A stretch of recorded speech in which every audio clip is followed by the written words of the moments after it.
What a huge surprise, guys. What a huge surprise. I honestly lost hope. I honestly just was in full copium mode.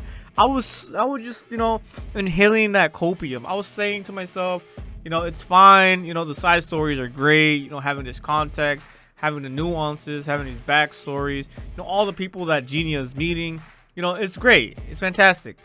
But no, that was just me trying to cope with the fact that after this entire time, after one of the greatest first episodes, one of the best intros in animes, and extremely controversial too. If you guys don't know about, what went on in episode 1, the long story short is, this girl right here, Suzune, this is how she looked. This is how she looked before she became, this grown up, with blonde hair, golden hair, right here. This girl right here was extremely jealous that another woman liked her guy, like Genia, but she was willing to put her feelings aside. She was, Jinta, his name is Jinta, so she was able to put her feelings aside for Jinta to marry somebody, to marry the priestess, right? The priestess, but this priestess, ends up not marrying him and actually says, "I'm gonna marry someone else." So pretty much, Jinta becomes a cuck, right? And so Suzune just gets so pissed off, and it just ends up pretty much, long story short, spoiler alert, ends up just beheading her for cucking Jinta, especially since she was putting her emotions away just for Jinta to be happy. She was willing to do this shit. And then so there was this huge argument about if she was right, if she was wrong, this whole moral thing. There's just so much buzz about this anime, thanks to Suzune. She's literally the goddess. She literally is why this show, is so superb. This is why I want to watch this anime. It was exactly for her. Like, after episode 1, I was like, damn, this is theater. This is amazing. Sensational. But no, what do they give us after episode 1? What do they give us?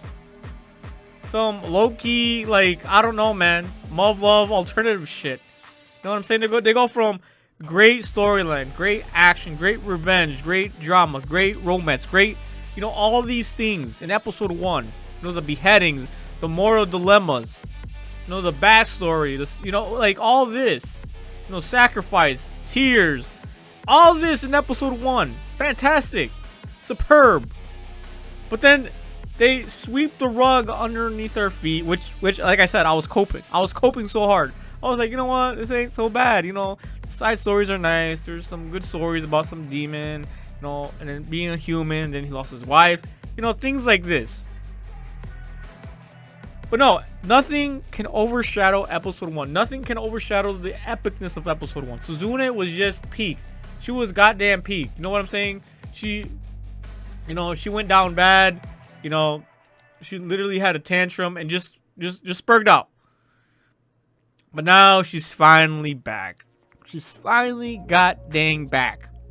After all this time, after 11 episodes, we finally get her back. It's great that we saw how Jinta got his other powers. It's great all the relationships we saw that he has cultivated. And it's kind of like Berserk. I kind of just see it like Berserk. You know what I'm saying? The band of the Hawk, it's all peaceful. They create partnerships, create friendships, create memories, things like this. That's how I saw it. That's how I saw it. But it's not like they just Thanos snap Griffith. It's not like they Thanos snap the enemies. The main antagonists. No, they would be here, a little bit here, a little bit there. But though, this is the first time. The first time, and she barely gets even 5 to 10 seconds of screen time.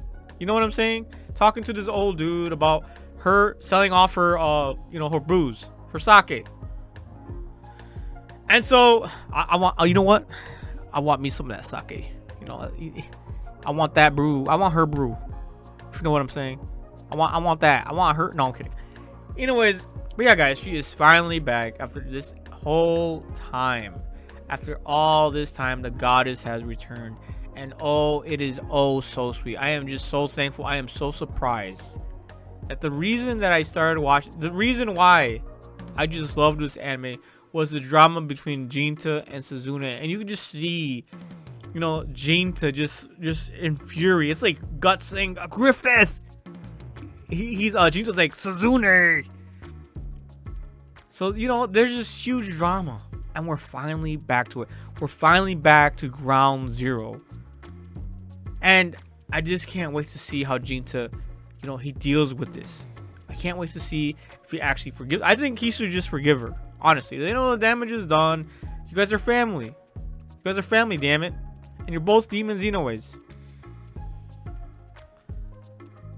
I can't believe it, guys. I cannot believe that after 11 episodes, that's just how surprised I am, guys. That's just how surprised I really am.